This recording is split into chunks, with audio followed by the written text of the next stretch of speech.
Welcome to American Dreams. My guest today is Hal Elrod. Hal, welcome to today's show. Alan, I appreciate it, man. And what a great title of the show. So, Hal, you have a remarkable background. We have in your background on the screen there, The Miracle Morning, which is over 2 million copies. But I'd like you to share for the listeners here, as though they're getting familiar with Hal's story and how Hal came to where he is today. I'll try to give the high-level overview here of some of the kind of defining moments in my life. When I was 8 years old, my baby sister, Amory, died in front of me. She was 18 months old, and I woke up one Saturday morning to my mother screaming across the hall, and I ran across the hall into her bedroom, and she was performing CPR on my baby sister. And my baby sister died that morning. Of course, for my parents, it was the worst nightmare they could imagine. And within 6 months, my mother was leading a support group for other parents who had lost children. And so while at 8 years old, I did not realize the seeds that were being planted and the values that were being instilled at the time. But I learned that when you experience tragedy in your life, that you find a way to turn pain into purpose. And so I learned that from watching my parents do that with my sister's death. And then you fast forward 12 years later at age 20, I was driving home from giving a speech at a conference one night, and my car was hit head-on by a drunk driver at 70 miles per hour. I spun off the drunk driver, another car hit me in the door at 70 miles per hour, and I began bleeding to death. And I ended up being clinically dead an hour later. For 6 minutes, I broke 11 bones, suffered permanent brain damage, told I would never walk again. And I had learned something from my mentor a year and a half prior about accepting what you can't change, maintaining faith in the possibilities. And I took my first step 3 weeks later and, went on to kind of start a career in helping other people through that. And then most recently, 7 years ago, I was diagnosed with a rare aggressive form of cancer. I was given a 20% chance of surviving, which is an 80% chance of dying. And I maintained the same mindset that I had with my car accident, which is like, I'm not going to let the doctors or the statistics define my reality. And I beat cancer. And, now I'm here today sharing this Miracle Morning message with millions of people, as you mentioned. And that's why I'm really grateful, Alan, for the opportunity to share it with your audience. Well, I'd like to venture down the road of your foundation. A lot of people in life are seeing a myriad of change in this world and the environments that they live in. And here you have gone to the extreme.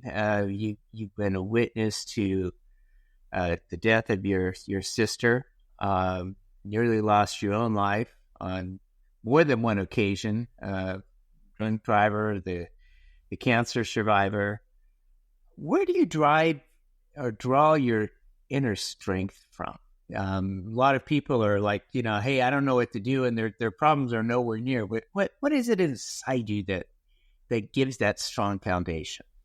I'll share it in a way that's duplicable, right? Duplicatable, where anybody listening can actually adopt some of this into their life, right? Because if I say, well, I've got this, I was born with this inner strength, like that doesn't help anybody, I'll tell you, when I was 19 years old, I was hired to sell Cutco cutlery. And I never thought in my life I wanted to be a salesperson, but a friend of mine convinced me to go in for an interview, and I gave it a shot. And in my Cutco sales training, I learned something called the 5-minute rule. And it's one of the most life-changing philosophies I've ever learned. And it's how I got through the cancer. It's how I got through the car accident.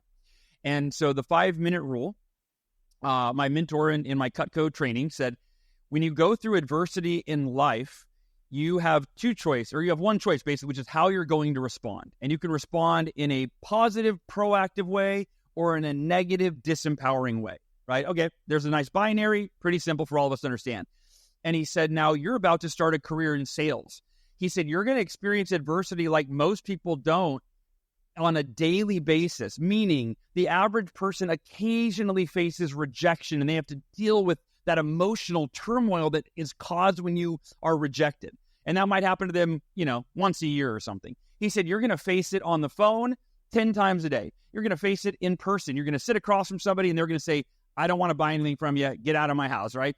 He said, so you have to have a skill, a strategy to quickly overcome adversity and move through it and just keep moving forward. And so he said the 5-minute rule, whenever you face adversity, big or small, he taught us to literally set our timer on our phone for 5 minutes and give yourself 5 minutes to fully feel whatever emotions are coming up for you, right? Oh, I'm so mad. I can't believe this happened. Or I'm scared. What if now this means I'm going to fail in my life? Right?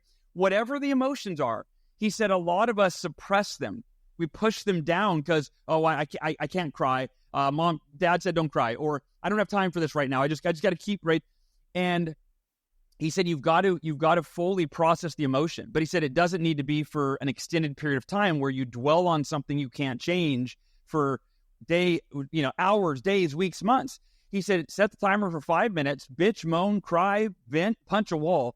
When the timer goes off, after 5 minutes, you say 3 very powerful words. Can't change it. And it's a simple acknowledgement. Okay, let's deal with reality right now. I can't change what happened 5 minutes ago. It happened.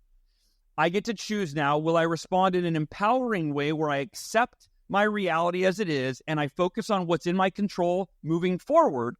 Or will I continue to wish it didn't happen, say it's not fair, be a victim, right? And he would just ask, he would present, those are the 2 options. Which do you think is the best one for you to choose in any given situation? Like, you got to accept what you can't change and be proactive and move forward, right?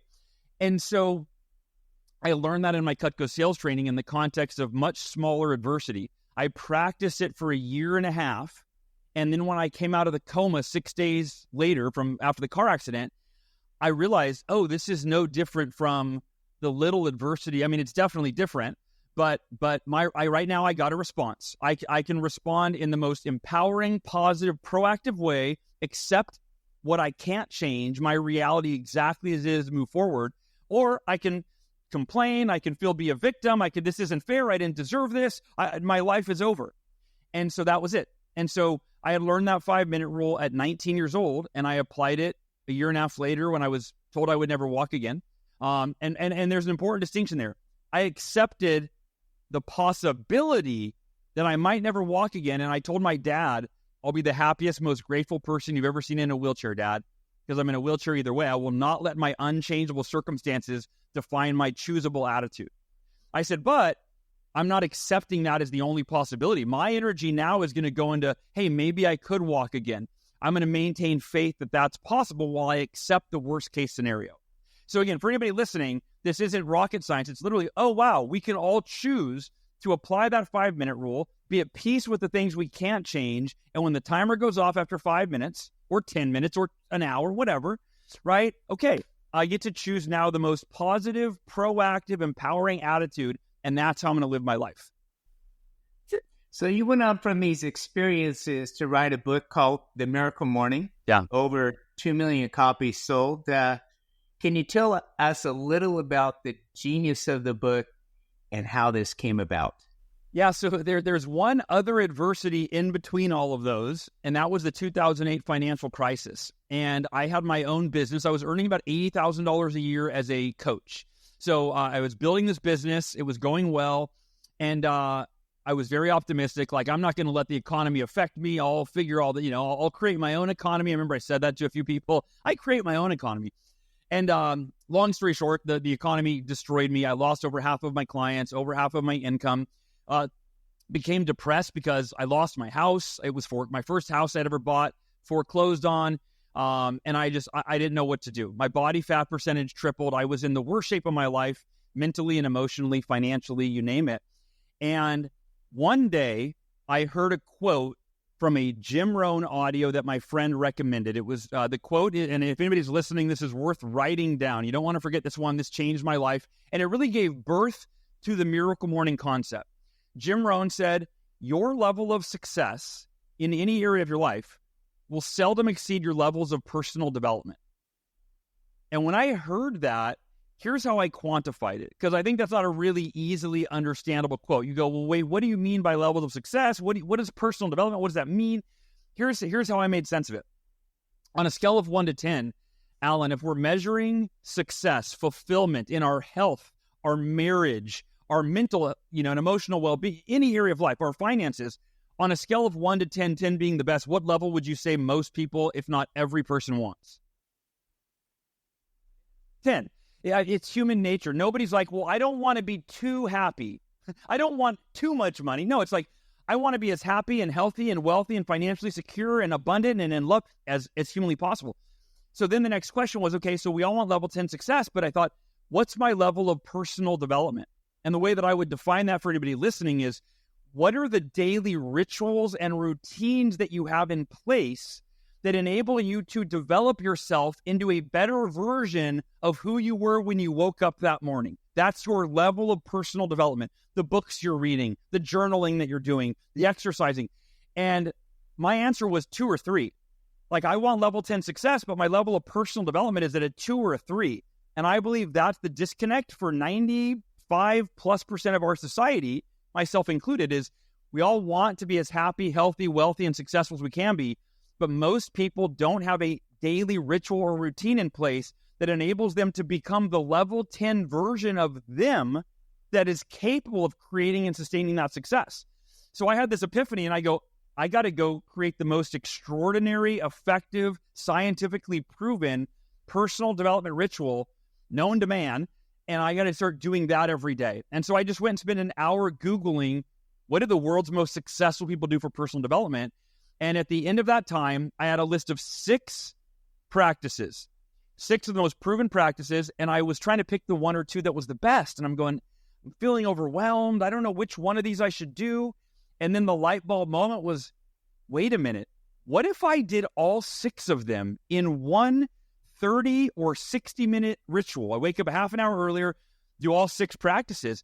I thought that would be the ultimate routine. 2 months later, after doing it 5 to 7 days a week for those 2 months, I more than doubled my income at the height of the 2008 Great Recession. In other words, the economy continued to tank and it got worse. But as I got better and I developed my mental, my habits, my financial IQ, I mean, you name it, I was able to double my income, and it felt like a miracle. I called it my miracle morning. I started teaching it to my clients, and the rest is kind of history. I eventually turned it into a book, and now millions of people in over 100 countries swear by the miracle morning as a tool to change their life in the beginning, but then keep themselves continuously learning, growing, evolving, and creating the life that they really want.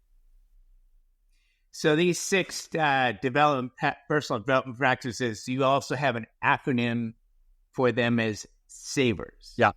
Silence, affirmation, visualization, exercise, reading, and scribing.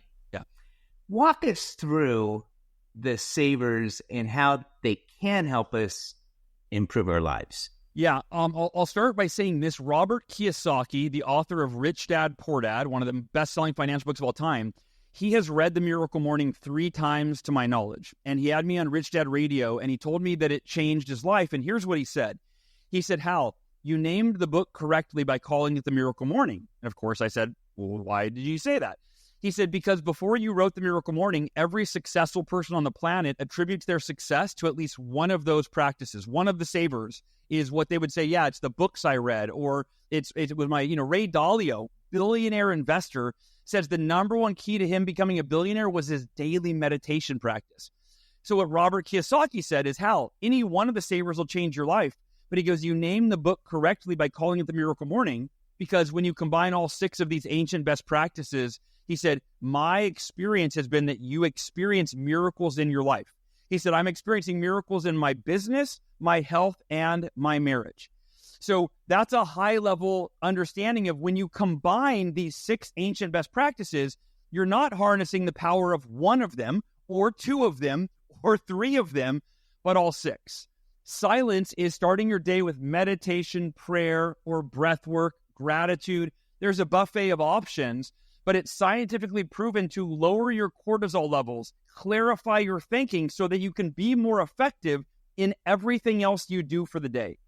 Affirmations have kind of a bad rap, right? It was like the Stuart Smalley character that made fun of affirmations, or I think the biggest problem with affirmations is we're taught to affirm something that is not true or that we wish were true without any effort. So something along the lines of, if you're struggling financially, just tell yourself that you're a money magnet and that money's going to magically appear in your life. And you affirm this and you're just deluding yourself. So in the Miracle Morning book, I walk you through 3 steps to create affirmations that are results-oriented and practical. And those steps are, number 1, affirm what you're committed to. In life, you don't get what you want because you want it. You get what you're fully committed to. So I'm committed to blank, no matter what, there's no other option. That might be saving your marriage. It might be losing 20 pounds. It might be committed to increasing your income this year. That's the starting place of any result in your life, is by clarifying your commitment. Number 2 is affirm why it's a must for you. What are the reasons that it's so important that when you review those every day, they'll remind you, they'll fuel your drive to do whatever it takes to make it happen. And then step 3 is affirm which actions you'll take and when you will take them. And that's where the rubber meets the road, where you go, okay, I'm committed to this. Here's why. So in order to ensure that I follow through with that commitment, I'm going to take these actions on these days at these times. And I apply those 3 steps to all of my goals. So I'll have a page of affirmations. Financially, here's what I'm committed to. As a husband, here's what I'm committed to. In my, with my kids, as a parent, all areas of my life, I've got that formula. And of course, again, I walk you through in the book how to do that. The V is for visualization. And that's what the professional athletes do, is they mentally rehearse showing up at the court, on the field, at their best.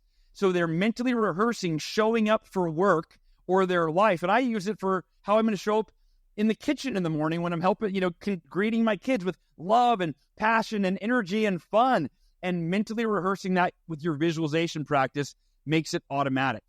The E is for exercise. The R is for reading. Doing these things in the morning primes your mind with the physical energy you need from exercise and the knowledge you need to implement in your life.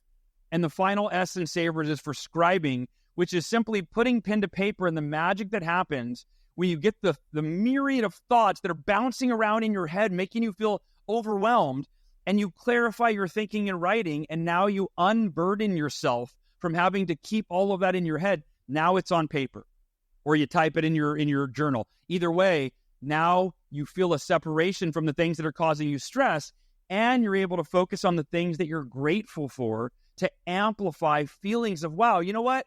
My life isn't so bad. I've got my health, and I've got a roof over my head, and I've got... So those 6 practices, any one of them will change your life. When you combine all 6, it becomes a miracle morning. And I think one of the most important pieces of this is this doesn't have to be done super early. In the book, I walk you through how to wake up as little as 6 minutes earlier to do all 6 of your savers. This is so beautifully put as a process, and it's done in an understandable format.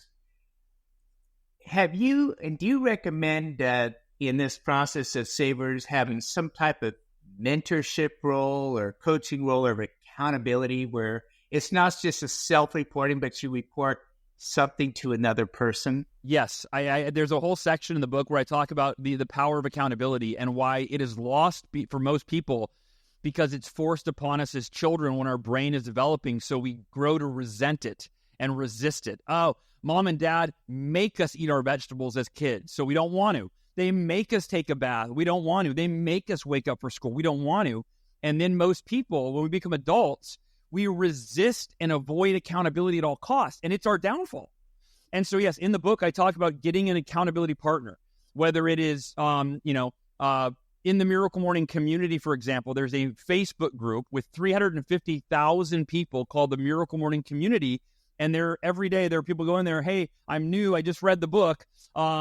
Where can anybody want to be my accountability partner? I'm in the Eastern time zone, and people find accountability partners that way. Some people will form, they'll share the book with a friend or a colleague, right? And then they'll go, hey, why don't you read this with me and let's be accountability partners, or a spouse, So it's across the board. And then of course, you could hire a coach. You can literally hire an accountability coach, which is also an effective way, because now you're investing money, and I feel like now you're really putting your money where your mouth is, so to speak. So I think accountability is really important.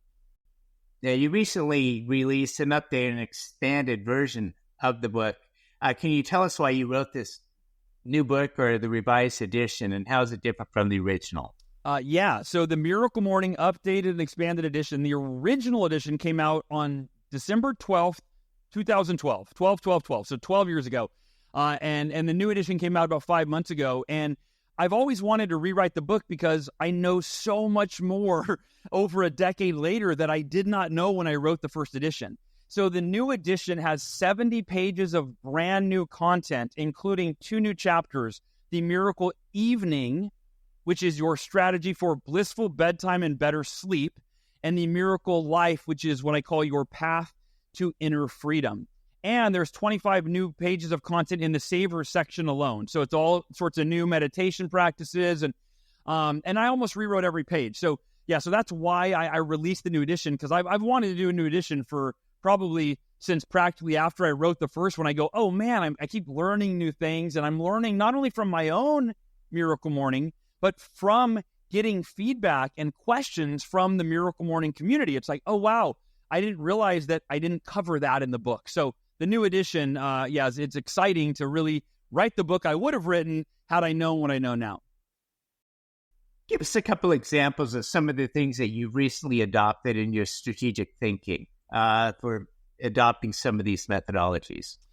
Yeah, so I'll give you a kind of an interesting answer to that question, which is I often find that this is true in most areas of life. The further I stray away from the basics, it's often to my detriment. Right. And that's true in almost any area. You know, if you're in sports and you get away from the fundamentals, it's like, oh, why is my game off? Why am I not scoring the way that I did? It's like, oh, because I've gotten away from what I learned that made me who I am. So for me, I honestly, I'll give you an example of a real specific practice. In the new edition of the book, I teach something called emotional optimization meditation. And most meditations are, it's a clearing of the mind, or you follow your breath. You're trying to quiet your thoughts, or you observe your thoughts, which in and of itself will kind of calm the mind. Emotional optimization meditation is a far more intentional form of meditation. And I made this up, at least I think I did, by combining all the different forms of meditation, kind of what I found works for me.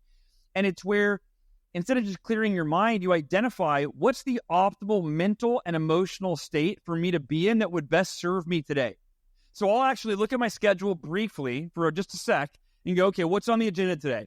Oh, I got a big presentation. Man, what emotional state would best serve me? I've got to be really connected and present to the people in front of me. I want to be confident. I need to be confident what I'm saying. So I identified the optimal state for the day.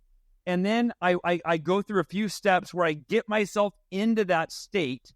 And then I set my timer on my phone for, it depends. Some days it's 1 minute if I don't have a full, a lot of time, or it's usually 5 minutes or 10 minutes of meditation. But I essentially sit in that mental and emotional state, and I almost marinate in it, is a word I like to use, because I'm sitting in it and I'm hardwiring it in my nervous system. I'm programming my subconscious mind. And doing that day after day, it's similar to exercise for your body, but you are exercising, you're making these optimal mental and emotional states stronger, more rooted, so that you literally can feel better and feel whatever you want to feel. So for me, the daily state is bliss. I want to be at peace with what I can't change. I want to feel genuinely happy. I want to love my life, even though in some ways it can be a mess, there are challenges. They don't go away. But how can I enjoy this one life I've been blessed to live, even though it's difficult? And that's my daily emotional optimization meditation. And so the beauty of it is I'm able to be at peace with the things I can't change. I'm able to genuinely enjoy life in the midst of the challenges like the ones we've talked about and just the day-to-day challenges that we all face. Sometimes things are easier said than done. I want to draw back the experience you had when you were diagnosed with cancer. You were in the middle of filming the Miracle Morning movie. It's a documentary that goes beyond the book. And I understand that you initially wanted to stop filming, but the director had other ideas. What happened? So I called our director, Nick Conadera, who is a personal friend of mine. And I said, hey, Nick, I am in the hospital right now. I was diagnosed with cancer yesterday, and it's a very rare aggressive form of cancer. I only have a 20% chance of surviving. I have to start chemo today. The movie's on hold. And we talked, as friends for a bit, and he asked me a lot of questions about what I was thinking and how I was going to approach it. And then he said, Hal, I don't take this the wrong way, but I don't think the movie should be put on hold. This is the movie. He said, we were filming how you were, traveling the world, sharing the miracle morning, changing millions of lives. He said, this is the movie now. This is your life. And he said, and I know how you're going to approach it. He said, I think that we should keep filming. I'd like to come to the hospital. And he said, and let's inspire millions of people with how you approach this difficulty in your life. And I was totally taken aback. I said, let me talk to Ursula, my wife. I said, let me talk to Ursula. This is not part of the plan, And thank God he kept filming, because when you watch the Miracle Morning movie, the documentary, and it's free, by the way, everybody can watch it on YouTube or miraclemorning.com. But the last 30 minutes are me fighting for my life. And it is a pretty compelling, documentary to see that happening live, where none of us really knew if I was going to make it or not. What upcoming project are you most excited about? Well, it's one of the most recent. It's the Miracle Morning app. So that's been the most requested feature in the Miracle Morning ecosystem is, Hal, we need an app. And everybody would always tell us, we've got we use like 6 apps for our Miracle Morning. We have a journaling app, a meditation app, an affirmations app, a visualization app, right? A 7-minute workout exercise app. And they wanted the all-in-one Miracle Morning app, and it was so much for us to create. And so finally, we released this app. You can download it free. There's a free version with a lot of robust features, and then there's a premium version with hundreds of guided Miracle Morning practices. That's really cool, because the book teaches you to do the Miracle Morning. The app, literally, you can click play, and just sit back, and it will guide you through all 6 of the savers. Hal, it's been a pleasure having you with us here on American Dreams. For those who are interested in either getting the book, finding your website, joining a Facebook group, how would they go about that? MiracleMorning.com, that's the hub for everything. So if you go to MiracleMorning.com, you can watch the movie there free. It links to the app. It links to the books. And one thing that I always say is, if you are going to get the book, which of course I recommend, there's a reason it's sold millions of copies. It really does change lives. You can order the book, and then immediately you can download the free app and you can watch the free movie. So while you're waiting for the book to show up, you can start your Miracle Morning journey. And when the book gets there, you'll be, having watched the movie and you'll be more equipped to actually implement it, read the book, follow through, and change your life. Absolutely wonderful, the work that you're doing to better the lives of others in this world. Thanks for being with us here on American Dreams. Thank you, Alan.